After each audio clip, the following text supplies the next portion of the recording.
भारत में अवतारी होगा जो अति विस्मयकारी होगा, ज्ञानी और विज्ञानी होगा वो अद्भुत सेनानी होगा। भारत का कार्यालय होगा, भारत में न्यायालय होगा, भारत होगा विश्व विजेता, भारत होगा विश्व का नेता। जी हाँ दोस्तों, हर देश हर मुल्क के लोग यही चाहते हैं कि देश की प्रगति हो, उनका देश विश्व विजेता हो। परंतु यदि दुनिया भर के मशहूर भविष्य वक्ताओं द्वारा वर्तमान के लिए की गई भविष्यवाणियों की माने तो शायद कुछ लोग उस पर यकीन ना करें। लेकिन आपको बता दें, अपनी इस रिसर्च में हम जिन भविष्य वक्ताओं की भविष्यवाणियों का जिक्र करने जा रहे हैं, उन्होंने आज से पहले भारत ही नहीं बल्कि विश्व भर का जिक्र करते हुए जितनी भी भविष्यवाणियां की हैं, वो 100 की 100 सत्य साबित हुई हैं। दरअसल इन सभी भविष्य वक्ताओं ने अपनी भविष्यवाणी में भारत के विश्व गुरु बनने का जिक्र करते हुए कहा है कि भारत विश्व विजेता होगा, पूरे विश्व में भारत ही सुप्रीम पावर होगा, भारत में ही पूरी दुनिया का कार्यालय होगा और भारत देश का परचम पूरे विश्व में लहराएगा। भविष्य वक्ताओं की भविष्यवाणियां भारत में जन्मी एक महाशक्ति के बारे में यह भी बता रही है कि वह महाशक्ति, वह महापुरुष पूरे विश्व में आध्यात्मिक क्रांति ला देगा, जिसके अध्यात्म ज्ञान से हर बुराई खत्म हो जाएगी, जिससे पूरे विश्व में शांति स्थापित होगी और तीसरा विश्व युद्ध भी टल जाएगा। नमस्कार दोस्तों, आज हम आपके सामने ऐसे महान भविष्य वक्ताओं की भविष्यवाणी लेकर आए हैं जिन्होंने समय से पहले समय की तस्वीर दिखा दी थी, जिनके धुंधले प्रतिबिंब आज स्पष्ट रूप से दिखाई दे रहे हैं। जी हाँ, आज हम आपके सामने एक ऐसे रहस्य का खुलासा करने जा रहे हैं जो एक विचित्र बदलाव की ओर संकेत करता है, एक ऐसा दौर जो विश्व में मानवता और शांति को मुकम्मल करेगा। भविष्यवाणियों के अनुसार लोगों में एक नए तरह का आध्यात्मिक झुकाव देखने को मिलेगा और यह एक आध्यात्मिक संत उस महापुरुष की जागृति से संभव होगा। वो इतना शक्तिशाली होगा कि जमीन से अर्श तक उस महाशक्ति की ही शक्ति होगी। जो दृश्य महान भविष्य वक्ताओं ने दिखाया है, उस पर विश्वास करना आसान नहीं था। कहते हैं सांच को आंच नहीं लेकिन प्रमाणित करना नागुज़ीर है। यकीन मानिए, जब हमारी टीम ने इस पड़ताल का सफर शुरू किया तो एक नहीं दो नहीं बल्कि बहुत सारे भविष्य वक्ताओं की भविष्यवाणी में उस महापुरुष और महाबदलाव का जिक्र मिला, जिसके बाद उन्हीं सब भविष्यवाणियों को आधार बनाकर हमारी टीम ने उस महापुरुष की खोज शुरू कर दी। दोस्तों, हमारी इस रिसर्च में समय और कठिन परिश्रम लाजमी था, लेकिन परिणाम निराशाजनक नहीं थे। हमने सभी प्रमाण इकट्ठे किए और भविष्यवाणियों से मिलान करने के बाद अब हम उन्हें आपके सामने लेकर आए हैं। हमारी टीम ने तो पता लगा लिया था, मगर अब वक्त था तो जनता को उस महापुरुष के बारे में अवगत करवाने का। हमारी पड़ताल का निष्कर्ष कुछ ऐसा था कि जिसे जानकर हमारी टीम भी चौंक गई थी और अब ये पड़ताल आपके भी होश उड़ा देगी। तो वीडियो छोड़कर कहीं जाइएगा मत दोस्तों, वो महापुरुष हम सबके बीच मौजूद है। वीडियो को अंत तक देखिए और जानिए कि कौन है वो महाशक्ति। दोस्तों, बहुत से लोगों ने इन भविष्यवाणियों को अपने हिसाब से किसी पर सेट करने की कोशिश की है। कुछ लोग ओशो को वह महाशक्ति बताते हैं तो कुछ जय गुरुदेव पंथ के प्रवर्तक श्री तुलसीदास जी को, कुछ भारत के माननीय प्रधानमंत्री श्री नरेंद्र मोदी जी पर ये भविष्यवाणी सेट करते हैं तो कुछों ने अन्य संतों व राजनेताओं पर सेट करने की कोशिश की है। लेकिन वास्तव में ये सभी भविष्यवाणियां बिल्कुल फिट किस महापुरुष पर बैठती है, यह जानकारी आपको हमारी रिसर्च को देखने के बाद खुद ब खुद मिल जाएगी। सबसे पहले हम आपको कुछ ऐसे महान भविष्य वक्ताओं की भविष्यवाणियों से रूबरू करवाते हैं जो अपनी सटीक भविष्यवाणी से विश्व विख्यात हैं। हमारे पहले महान भविष्य वक्ता हैं इंग्लैंड के विलियम जॉन वार्नर हेमॉन उर्फ कीरो, जिनको दुनिया के मशहूर हस्तरेखा विज्ञानी के तौर पर जाना जाता है। भारत की आजादी व भारत के उज्जवल भविष्य की सटीक भविष्यवाणी करने वाले कीरो विश्व में होने वाले इस परिवर्तन को किस तरीके से देख रहे थे, आइए जानते हैं।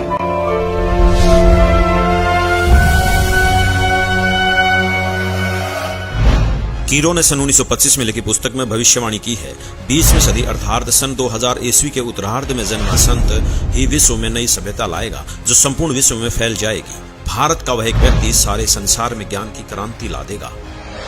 इंग्लैंड के भविष्य वक्ता कीरो की भविष्यवाणी से हमें एक संकेत मिला कि जिस महापुरुष पर ये भविष्यवाणियां सेट होनी है, उनका जन्म 1950 के बाद का होना चाहिए। तो चलिए अब चलते हैं नॉर्वे के श्री आनंद आचार्य जी की भविष्यवाणी की ओर, जिन्होंने पूरे गर्व के साथ अपनी भविष्यवाणी में भारत का जिक्र किया है।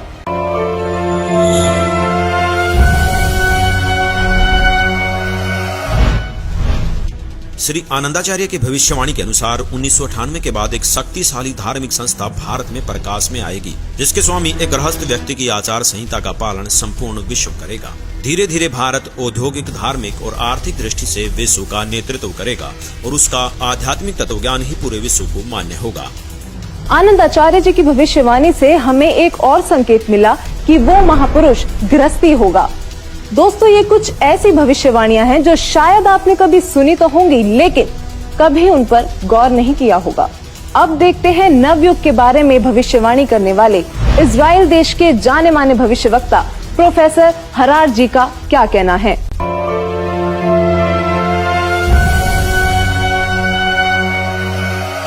प्रोफेसर हरार। इजराइल के प्रोफेसर हरार के अनुसार भारत देश का एक दिव्य महापुरुष मानवतावादी विचारों से सन 2000 ईस्वी से पहले आध्यात्मिक क्रांति की जड़ें मजबूत कर लेगा। वह सारे विश्व को उनके विचार सुनने को बाध्य होना पड़ेगा। भारत के अधिकतर राज्यों में राष्ट्रपति शासन होगा और बाद में नेतृत्व धर्मनिष्ठ वीर लोगों पर होगा जो एक धार्मिक संगठन के आश्रित होंगे। अब बारी आती है फ्रांस के प्रसिद्ध भविष्यवक्ताओं की, जिनकी भविष्यवाणियां एकदम सटीक मानी जाती हैं। जो उन्होंने कह दिया वो पत्थर की लकीर हो गया। तो आइए देखते हैं कौन है ये भविष्यवक्ता और क्या थी इनकी भविष्यवाणियां। तो चलिए सबसे पहले बात करते हैं फ्रांस के महान भविष्यवक्ता डॉक्टर जूले वर्न की।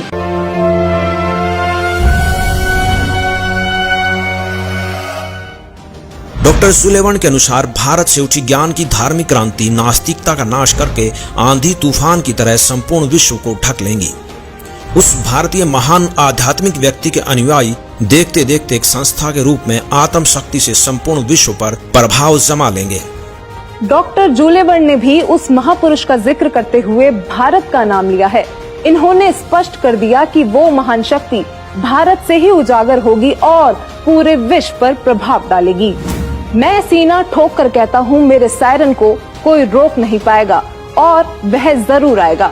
ऐसा कहना था महान भविष्यवक्ता मिशेल दी नॉस्ट्राडामस का, जो आज भी बहुत से लोगों के दिलों में अपनी जगह बनाए हुए हैं, जिनकी भविष्यवाणियों को आज तक कोई भी गलत सिद्ध नहीं कर पाया। उन्होंने जैसा कहा वही होता गया। नॉस्ट्राडामस ने अपनी भविष्यवाणी में होने वाले इस महान परिवर्तन की तफसील से व्याख्या की है। तो आइए देखते हैं क्या कुछ बताया उन्होंने अपनी भविष्यवाणी में।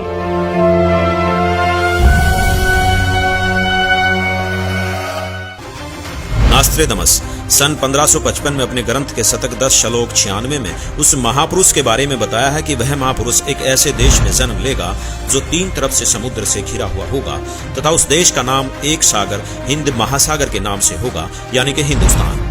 दोस्तों, विश्व में हिंदुस्तान ही ऐसा देश है जो 3 ओर से सागर से घिरा है तथा हिंदुस्तान ही एकमात्र देश है जिसका नाम किसी सागर के नाम से मेल खाता है, हिंद महासागर।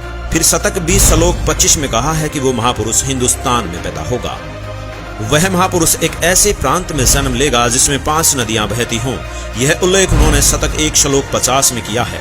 दोस्तों, हिंदुस्तान में पंजाब ही एकमात्र ऐसा प्रांत है जिसमें 5 नदियां बहती हैं, जिनके नाम आपके सामने हैं। नदियों के नाम हैं सतलुज, व्यास, रावी, झेलम और चेनाब। नॉस्ट्राडामस ने शतक 5 श्लोक 41 में बताया है कि उस महापुरुष द ग्रेट शायरन की 4 संतानें होंगी, जिसमें 2 पुत्र और 2 पुत्रियां होंगी। उस महापुरुष के बारे में एक रहस्य उद्घाटन करते हुए नॉस्ट्राडामस ने शतक 5 श्लोक 41 में लिखा है कि उस महापुरुष की माताएं 3 बहनें होंगी। नॉस्ट्राडामस ने शतक 6 श्लोक 70 में लिखा है कि मैं छाती ठोक कर कहता हूँ कि वह महापुरुष ऐसा ज्ञान बताएगा जो आज से पहले किसी ने नहीं सुना होगा। उसके ज्ञान को सुनकर सभी विद्वान कहलाने वाले धर्मगुरुओं को नतमस्तक होना पड़ेगा। एक बेहद हैरान कर देने वाली भविष्यवाणी नॉस्ट्राडामस ने उस महान पुरुष को लेकर करते हुए शतक 1 श्लोक 50 में कहा है कि उस महापुरुष को देशद्रोह अथवा राष्ट्रद्रोही समझकर लोग नफरत करेंगे, लेकिन बाद में सच्चाई जानने के बाद उससे बेहद प्रेम करेंगे। उसके द्वारा स्थापित आदर्श और विचारों का बोलबाला हर जगह हो जाएगा। नॉस्ट्राडामस ने शतक 20 श्लोक 25 में कहा है कि वह न तो क्रिश्चियन ईसाई होगा न मुसलमान होगा, वह केवल हिंदू ही होगा। शतक 6 श्लोक 17 में नास्त्रोदामस ने कहा है कि वह महापुरुष पूरे विश्व का संचालक होगा, वह महापुरुष विश्व विजेता होगा। शतक 2 श्लोक 79 में बताया है कि वह महापुरुष अपनी सत्य साधना बताएगा तथा इस क्रूर भूमि अथवा काल लोक से मुक्त करवाएगा। शतक 1 श्लोक 50 में कहा है कि वह महान पुरुष अपने ज्ञान के बल से सब राष्ट्रों को नतमस्तक कर देगा। मैं नास्त्रोदामस आपको स्पष्ट कर दूं कि उस महान संत की उपेक्षा न करें। उस महान संत को आराध्य देव मानकर उसकी पूजा करना आपके लिए बहुत हितकारी होगा, क्योंकि वह आदि पुरुष परमेश्वर का अंश, दुनिया का तारणहार होगा। प्रसिद्ध भविष्यवक्ता नॉस्ट्राडामस जी की भविष्यवाणी से काफी हद तक यह स्पष्ट हो गया था कि उस महापुरुष की क्या पहचान है। हमारी टीम ने उनके बताए हुए हर उस पॉइंट को नोट किया जो हमें महापुरुष की ओर ले जा सकते थे, और इन सभी तथ्यों को मद्देनजर रखते हुए हम आगे बढ़े और अपनी पड़ताल में अन्य भविष्यवक्ताओं की भविष्यवाणियां भी खंगालना शुरू किया। विकसित तथा विकासशील देशों में शुमार अमेरिका, वहाँ पर भी भारत और उस अवतारी पुरुष का जिक्र हुआ। तो चलिए अब रुक करते हैं अमेरिका के भविष्यवक्ताओं की भविष्यवाणियों का, जो इस प्रकार हैं। अमेरिका के न्यू जर्सी शहर की मूर्धन्य भविष्यवक्ता फ्लोरेंस, जो कि अपनी सटीक भविष्यवाणी से विश्व प्रसिद्ध हैं तथा जिनकी भविष्यवाणियों से भारत उम्मीद की किरण नजर आता है। दरअसल इस महिला भविष्यवक्ता ने उस महापुरुष के बारे में ऐसे ऐसे रहस्य खोले हैं जिन्हें सुनकर आप भी अचंभित रह जाएंगी। यह अक्सर उस महापुरुष को ध्यान लगाते समय देखा करती थी। तो आइए जानते हैं उन्होंने उस महापुरुष के बारे में क्या क्या रहस्य खोले हैं।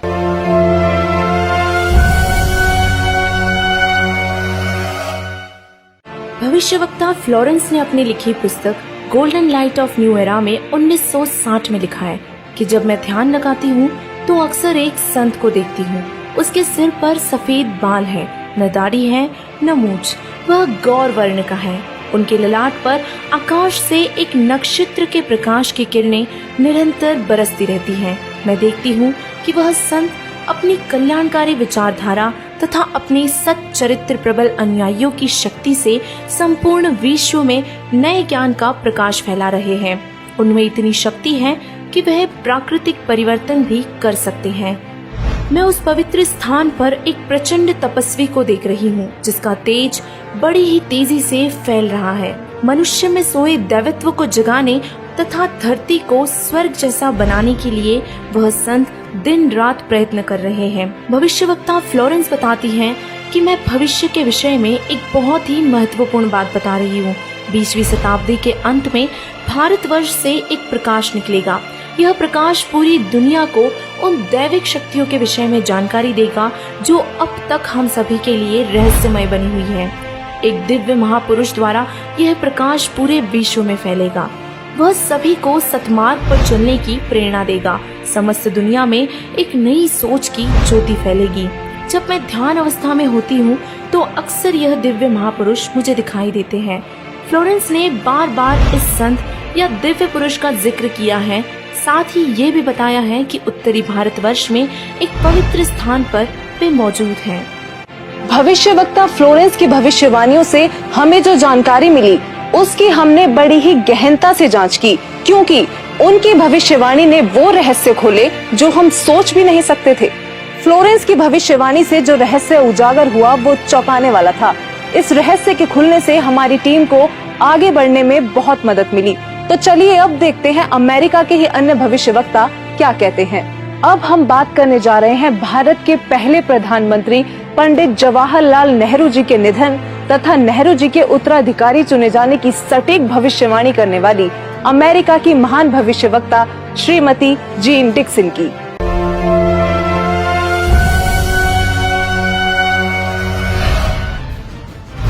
अमेरिका की महिला भविष्यवक्ता जीन डिक्सन में भविष्य दर्शन की जबरदस्त प्रतिभा थी। उनके अनुसार 20वीं सदी के अंत से पहले विश्व में एक घोर हाहाकार तथा मानवता का संहार होगा।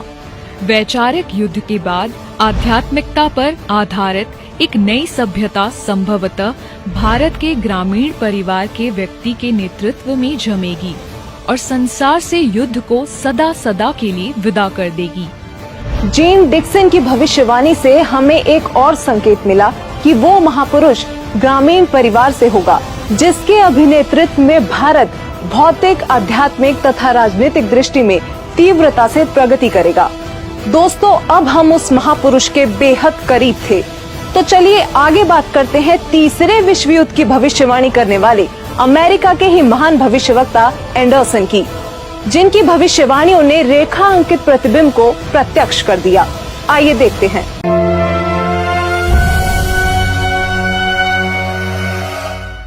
21वीं सदी में भारत के देहात का एक धार्मिक व्यक्ति एक मानव, एक भाषा और एक झंडे की रूपरेखा का संविधान बनाकर संसार को सदाचार, उदारता, मानवीय सेवा व प्यार का सबक देगा।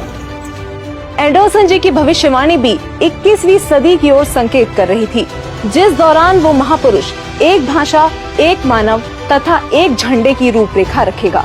इतने संकेत मिलने के बावजूद भी हमने अन्य भविष्यवक्ताओं की भविष्यवाणियां देखना जारी रखा और अब हमारे सामने आती हैं हंगरी की महान भविष्यवक्ता बोरिस्का की भविष्यवाणी। बोरिस्का का नाम भी भविष्यवक्ताओं की सूची में अव्वल है, जो विकसित अनचेतना से संपूर्ण जगत की भूतकालीन तथा भावी गतिविधियों को देख पाने में सक्षम थी।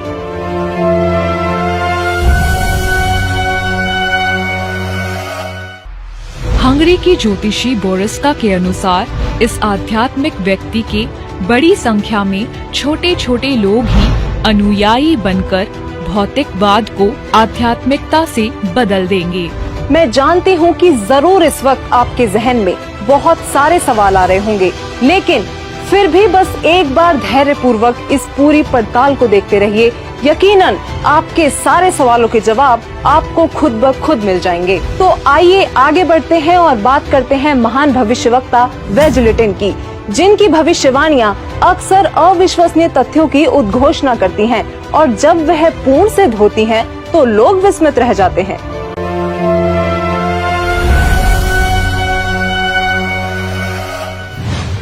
श्री वेजलेटिन। भविष्यवक्ता श्री वेजलेटिन के अनुसार 20वीं सदी के उत्तरार्ध में सन 1950 के पश्चात विश्व में आपसी प्रेम का अभाव, मानवता का हास, माया का संग्रह की दौड़, लूट व राजनेताओं का अन्यायी हो जाना आदि आदि बहुत से उत्पात देखने को मिलेंगे। परंतु भारत में उत्पन्न हुई शांति, भ्रातृत्व भाव पर आधारित नई सभ्यता संसार से देश, प्रांत और साथी की सीमाएं तोड़कर विश्व भर में अमन और चैन उत्पन्न करेंगी। भविष्यवक्ता वेजलेटिन ने अपनी भविष्यवाणी में आज की स्थिति का बखूबी जिक्र किया है। उन्होंने कहा है कि जहां लोगों में आपसी प्रेम का अभाव हो जाएगा, मानवता का ह्रास शुरू हो जाएगा, राजनेता अन्यायी हो जाएंगे और धन कमाने की दौड़ लगी होगी, पूरी दुनिया में अशांति का माहौल होगा, तब वह महापुरुष अपने आध्यात्मिक विचारों से शांति लाएगा। इस हाहाकार को मिटाने वाला महापुरुष बहुत ही जल्द पूरे विश्व में शांति लाएगा। दोस्तों, भविष्यवाणियों की पड़ताल का ये सफर हमारे लिए किसी चक्रव्यूह से कम नहीं था, लेकिन हमें यकीन था कि कहीं न कहीं ये सफर हमें हमारी मंजिल तक जरूर पहुंचा देगा और ऐसा ही हुआ।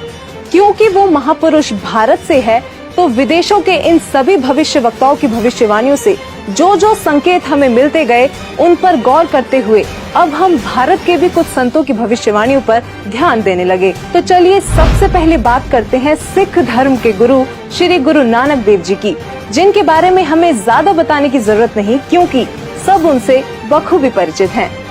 उनकी पुस्तक जन्म साखी भाई बालेवाली में एक ऐसी भविष्यवाणी मिली है जो ये स्पष्ट करती है कि वो महापुरुष कौन होगा। तो आइए देखते हैं क्या है ये भविष्यवाणी।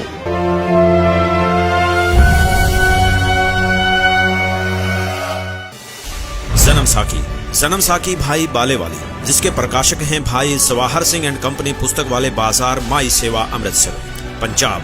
हिंदी भाषा वाली। पेज नंबर 305 पर भक्त प्रहलाद की भविष्यवाणी लिखी है कि नानक जी के सचखंड आने के सैकड़ों वर्ष पश्चात पंजाब की धरती पर 60 वर्ण में वह संत जन्म लेगा जो कबीर जी तथा नानक जी जैसा महान होगा। उसका प्रचार क्षेत्र बरवाला शहर होगा।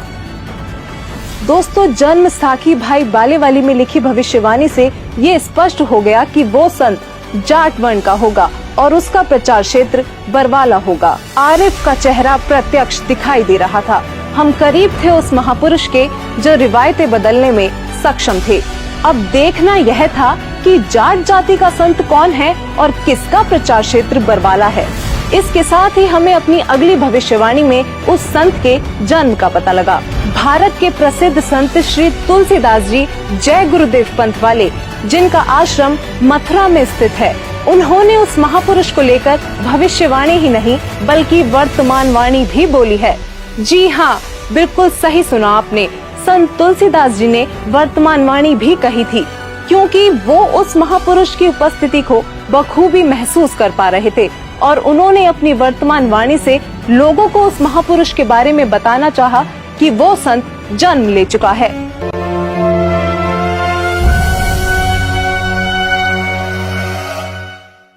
श्री तुलसीदास जी उर्फ जय गुरुदेव जी ने 7 सितंबर 1971 में भविष्यवाणी की थी, जो अपनी शाकाहारी पत्रिका में पेज नंबर 50 में लिखी है कि वह अवतार जिसकी लोग प्रतीक्षा कर रहे हैं वह 20 वर्ष का हो चुका है।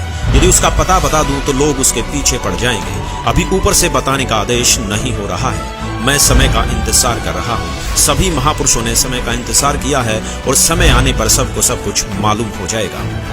श्री तुलसीदास जी द्वारा 28 अगस्त 1971 को की गई भविष्यवाणी अनुसार महापुरुष का जन्म भारतवर्ष के एक छोटे से गांव में हो चुका है और वह व्यक्ति मानव इतिहास का सबसे महत्वपूर्ण व्यक्ति बनेगा। उसे जनता का इतना बड़ा समर्थन प्राप्त होगा कि आज तक किसी को नहीं मिला है। वह महापुरुष नए सिरे से विधान को बनाएगा और वह विश्व के संपूर्ण देशों पर लागू होगा। उसका एक झंडा होगा, उसकी एक भाषा होगी। शाकाहारी पत्रिका का उपरोक्त वर्णन पुस्तक जय गुरुदेव की अमृतवाणी भाग 2 के 50 तथा 59 पर लिखा है, जिसकी लेखिका हैं दिव्या शर्मा तथा मुद्रक हैं अर्जेंट प्रिंटिंग प्रेस, पुराना बस स्टैंड, मथुरा। इसके साथ ही एक और भविष्यवाणी बाबा जय गुरुदेव उर्फ तुलसीदास जी द्वारा 28 अगस्त 1971 को की गई थी, जो शाकाहारी पत्रिका पृष्ठ 59 में लिखी है। संत तुलसीदास जी ने अपनी वाणी में यह स्पष्ट रूप से बताया कि वो संत पृथ्वी पर मौजूद है और 7 सितंबर 1971 को वह पूरे 20 वर्ष का हो चुका है। राजस्थान के भविष्यवक्ता बाबा रामदेव को कौन नहीं जानता, इन्होंने तो कमाल ही कर दिखाया है।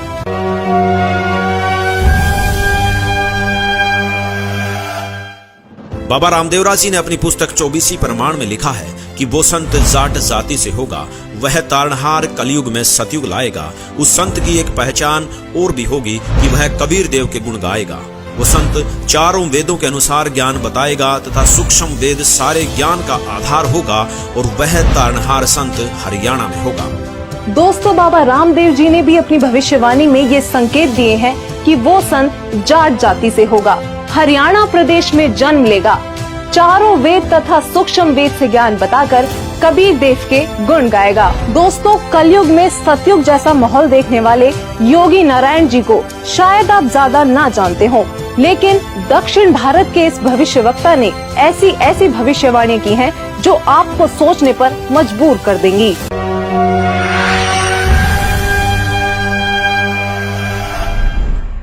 दक्षिण भारत के कर्नाटक के योगी नारायण जी ने अपनी पुस्तक काल ज्ञान में उस महापुरुष के साथ साथ उनके द्वारा लाए जाने वाले राम राज्य का भी जिक्र किया है। योगी नारायण जी की भविष्यवाणी कहती है कि वह दैविक शक्ति वाला महापुरुष पूरे विश्व को एक करके पूरे साम्राज्य पर राज करेगा, सबका प्रभु बनेगा। वह महापुरुष उत्तरी भारत से हो सकता है, ऐसा संकेत दिया है। उस महापुरुष का शासन धर्म युक्त होने के कारण वर्षा अच्छी होगी, फसल भी अच्छी आएगी।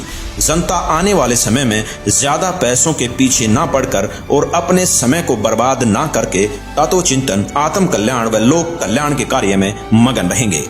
वो सदियों से ठीक ना होने वाली बीमारी को प्रारब्ध के पाप का फल बोलते हैं, लेकिन उसके द्वारा दिए गए तारक मंत्र से उनके साम्राज्य में आपको प्रारब्ध कर्म के पाप का फल नहीं भोगना होगा और किसी भी प्रकार के असाध्य रोग ठीक हो जाएंगे। वाणी नंबर 22 पेज नंबर 225। उसके आदेश से शराब, तंबाकू, गांजा और भी जितने नशीले पदार्थ हैं उनको खाना पीना तो दूर, हाथ लगाने को भी निषेध होगा। प्रजा में ऊंच नीच का कोई भी प्रश्न नहीं रहेगा। सभी आपस में प्यार से मिलजुल कर रहा करेंगे। कौम, जाति, धर्म के नाम पर झगड़ा कराने वाले स्वार्थी नहीं रहेंगे।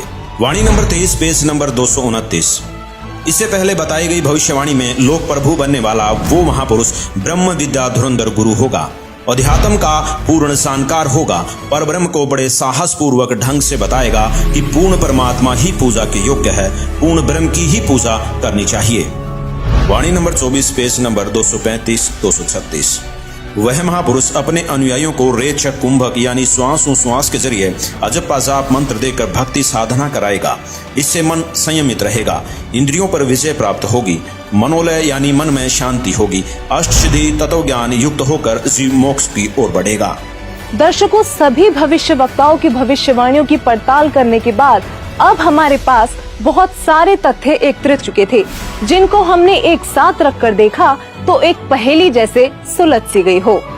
अब हमारे सामने एक ऐसा डेटा था जिसके आधार पर हमने सभी संतों पर भविष्यवाणियां सेट करनी शुरू कर दी, चाहे वो ओशो हो या राधा स्वामी पंथ के प्रवर्तक श्री गुरविंदर सिंह जी, सतपाल जी महाराज हो या फिर बाल योगेश्वर आदि।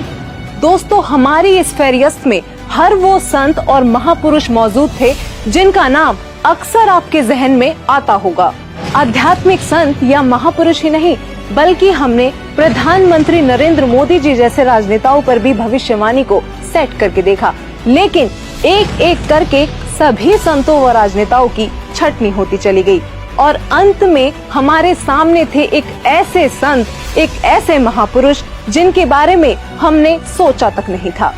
केवल एक यही संत ऐसे थे जिन पर सारी की सारी भविष्यवाणियां खरी उतर रही थी। दोस्तों, अब हम आप सभी दर्शकों से अनुरोध करते हैं कि दिल थाम कर बैठिए और तैयार हो जाइए उस महापुरुष को देखने के लिए, क्योंकि अब हम पेश करने जा रहे हैं उस महापुरुष की तस्वीर। दोस्तों, वो संत कोई और नहीं बल्कि पूरी दुनिया में सब संत महंत गुरु आचार्यों शंकराचार्यों से हटकर सर्व धर्म ग्रंथों के आधार पर सद्भक्ति प्रदान करने वाले अद्वितीय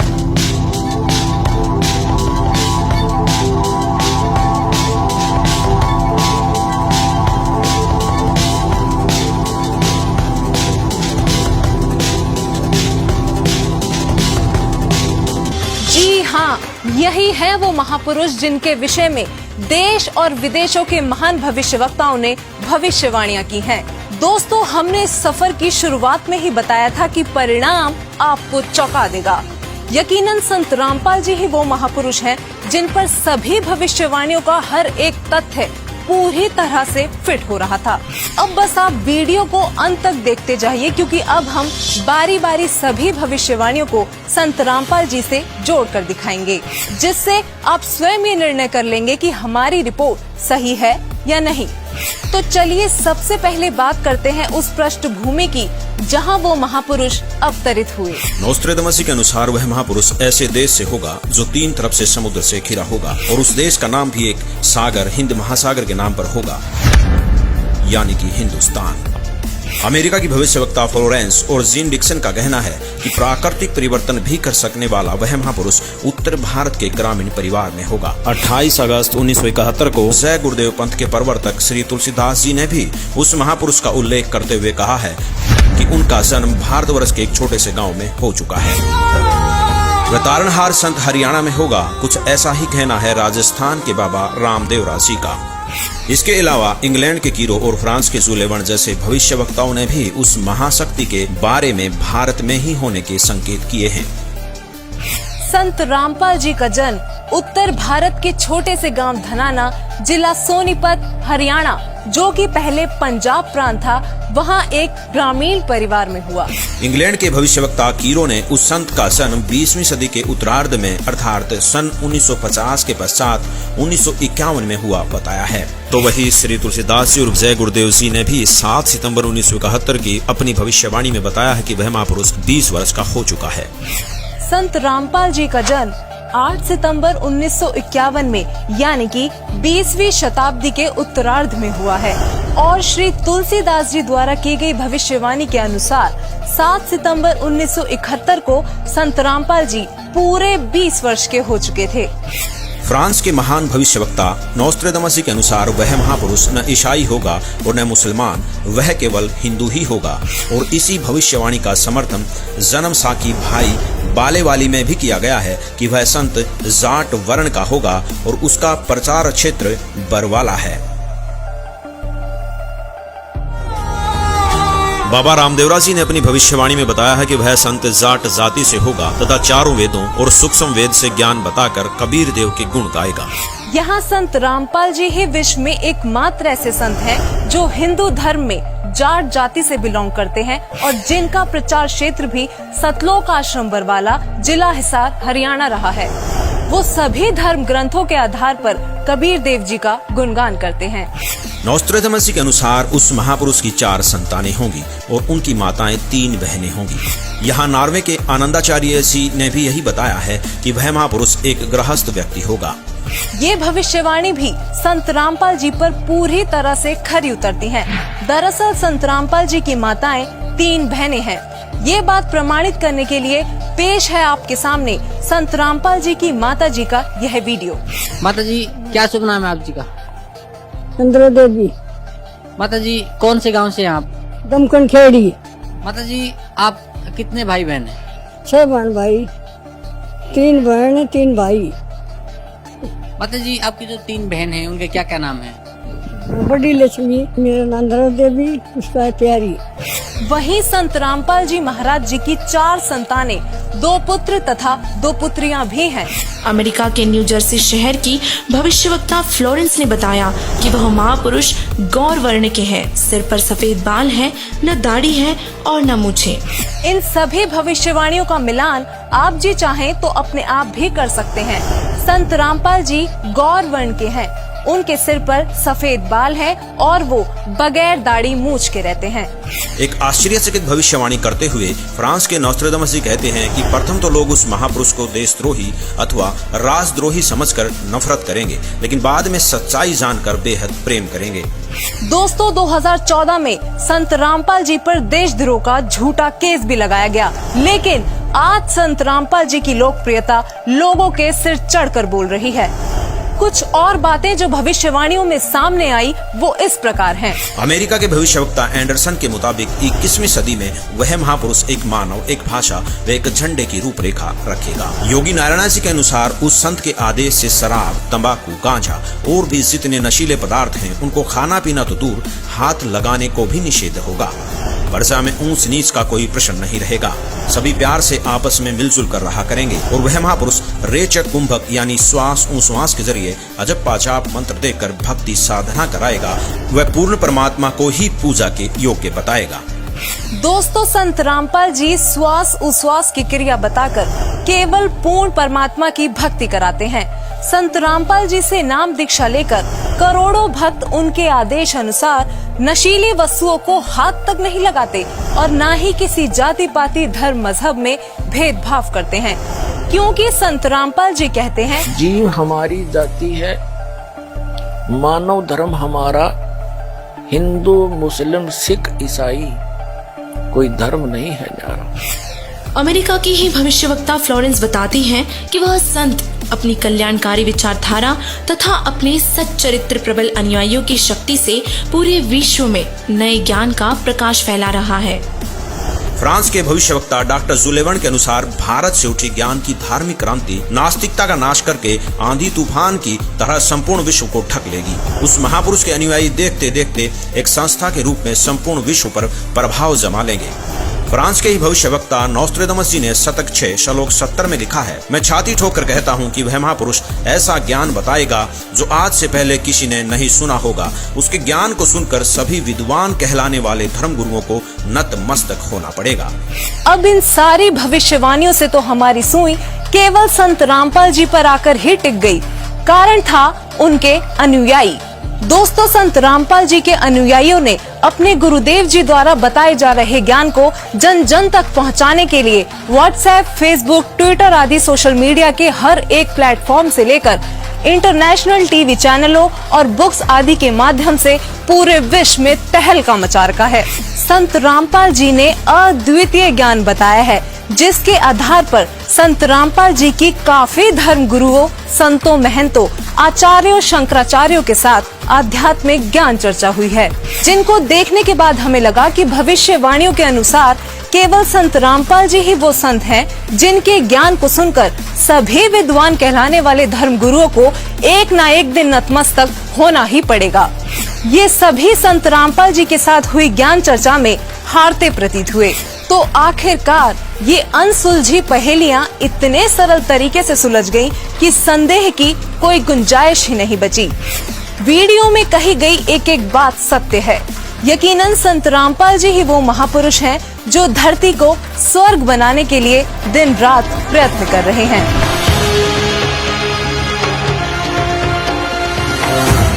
पर में पंथ प्रगट हो बाणी, ये वर्मा पंथ गरीबदास के पंथ में कहते हैं, मेरी महिमा की वाणी, मेरी लीला की वाणी पुनः प्रकट होगी उसके द्वारा, और शब्द हमारे का निर्णय ठानी। बर में पंथ प्रकट हो बाणी, हवे बाणी ये हवे है, और शब्द हमारे का निर्णय ठानी। अस्थिर घर का मरम ना पावे, ये 12 पंथ हम ही को ध्यावे। कि 12 पंथ तक, गरीबदास पंथ तक ये उस स्थायी स्थान पर नहीं जा सकते, सतलोक प्राप्ति नहीं कर सकते।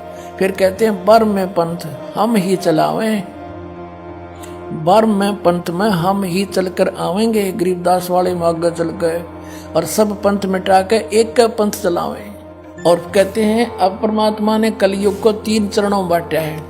ये प्रथम चरण कलयुग निर्याना, तब मगर मांडो में दाना। प्रथम चरण कलयुग का उस समय समझो जब मैं घर से सह शरीर जाऊंगा, वो प्रथम चरण होगा। और बीचली पीढ़ी का कब होगा? 5505 बीत जाएंगे तब। अब देखो आगे ये बताया कि कलयुग ऐसे ऐसे बीतेगा। और फिर बताया है कि 5000, ये कलयुग के विषय बताया कि 5505 तब ये शब्द होगा सच्चा। ओए होए, कहते 5505 वर्ष जब बीत जाएंगे तब यह मेरी बात सच्ची होगी। ये कबीर सागर है। और इसके सवसम बोध नामक एक चैप्टर है, और खंड इसका वही बोध सागर खंड है। 170 पृष्ठ से यहां से देखियो, ये सत्य कबीर वचन यानी परमात्मा के वचन है, लेकिन हमारे काम के ये यहां से है 171 पृष्ठ से। सवसम वेद बोध, सवसम वेद बोध यहां लिखा है 5 सहस और 500 जब 5 सहस और 500 यानी 5500 जब कलयुग बीत जाए,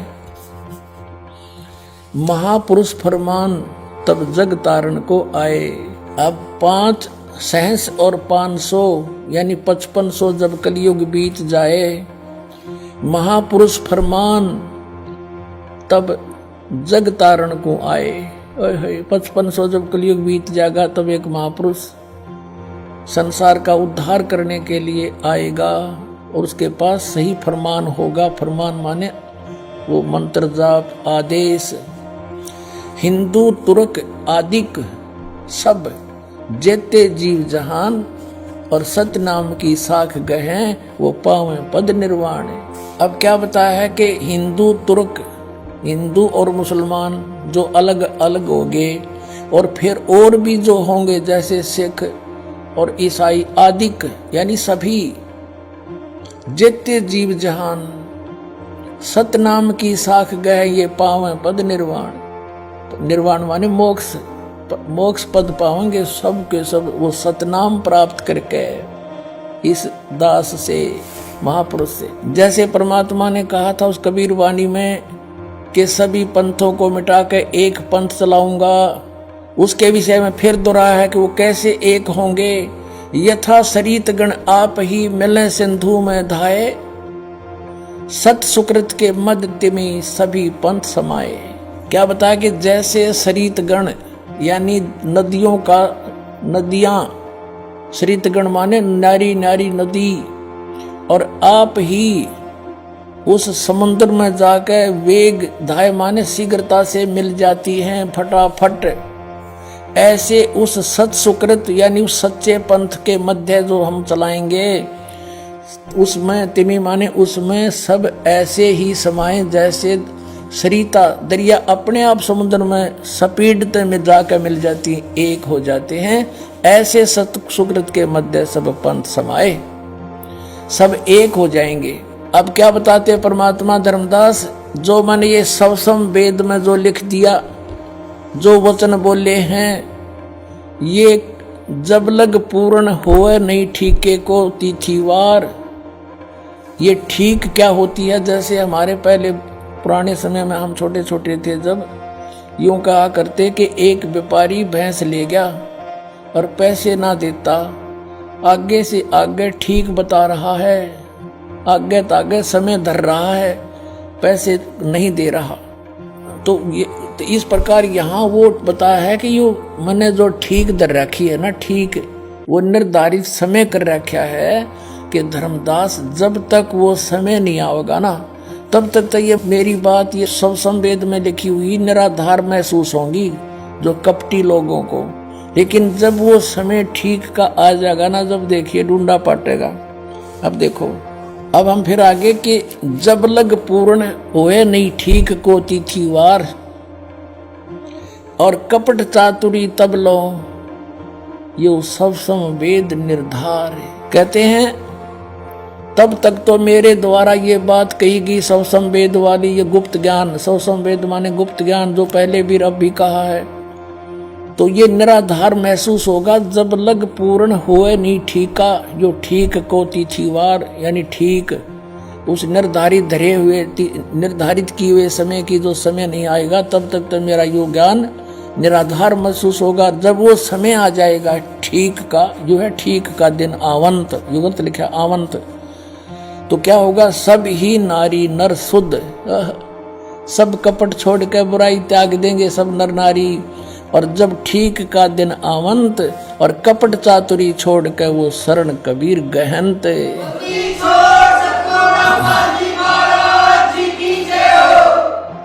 पूरे विश्व में लिखा परमात्मा ने कि सब एक हो जाएंगे। क्या लिखा है कि एक अनेक हव गए और पुनः अनेक हो एक, हंस चले सतलोक को सब सत नाम की टेक।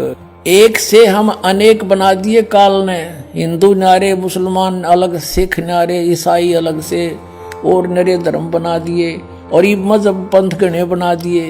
कहते हैं जैसे हम एक से अनेक हो गए और पुनः फिर हम अनेक से एक होवांगे, पुनः अनेक हो एक, और हंस चले सतलोक को सब सत नाम की टेक। ओए होए के सभी सतलोक में चले जाएंगे सतनाम प्राप्ति करके। इस दास से इससे पहले राधा स्वामी पंथालय ने सतनाम का कह ख का भी पता कोई ना, ये काल के दूत थे इसलिए छुपा कर रखी भगवान ने, उनको सतनाम का नहीं पता यू खान का है पीण का। अब ये वास्तविक मंत्र आपको दिया जाएगा, इससे आप सबका मोक्ष होगा, पूरे विश्व में शांति। देखना आगे कितना कमाल किया है कि घर घर बोध विचार हो, मेरे ज्ञान का घर घर चर्चा चलेगी और दुर्मति दूर बहाए, सबकी दुर्बुद्धि दूर हो जाएगी, हाहाकार मिट जाएगा, माया की दौड़, मिलावट, रिश्वतखोरी, आपस में लड़ाई खींचातानी, ये दुर्मति दूर बहाए और कलयुग में एक होकर सब बरतें सहज शोभाए।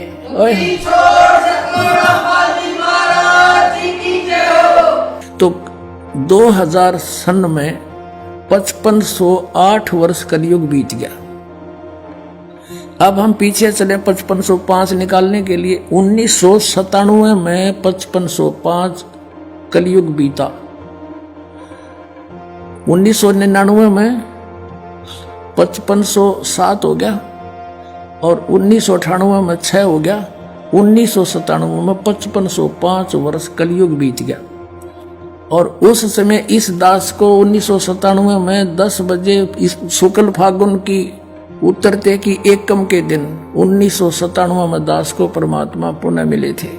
उसने आदेश दे दिया था कि अब समय आ गया है इस सतनाम की को उजागर कर देने का, बेटा कर दे। और मुझसे कहा था कभी किसी को जिक्र ना करना कि मेरे मिलन का समय आने पर बता। लेकिन दास ने लिख दिया था एक पुस्तक में, अभी दिखाते हैं आपको, बहुत पहले। ये पुस्तक है आध्यात्मिक ज्ञान गंगा, ये सन 2009 से चल रही है। और 2005 में दास ने एक पुस्तक लिखी थी भक्ति और भगवान, उसमें भी लिख दिया था। अब देखना ये आध्यात्मिक ज्ञान गंगा, ये यहाँ अपने इस दास के द्वारा इसका सब सदग्रंथों के आधार से, इसके आधार से ये बनाई है। अब इसके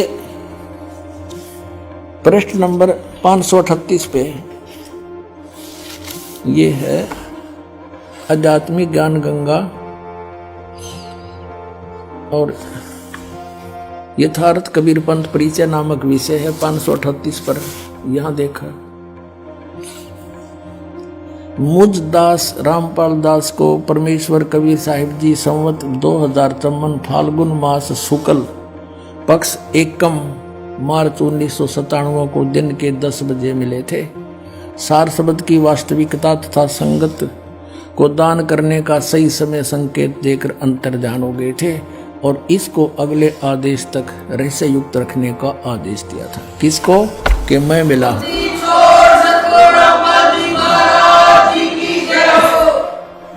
तो पुण्यात्माओं, ये दास ने कोई बाद में नहीं लिखी, ये 5505 तक समझ में आई हमारा। ये ईब कैलकुलेशन करी दोबारा भी कैसे सेट होया। ये वहां नो का नो जिसने मालिक ने बना के भेज रखा उसमें कमी नहीं रह सकती। ये दास उसी परमेश्वर का भेजा हुआ है आपके लिए।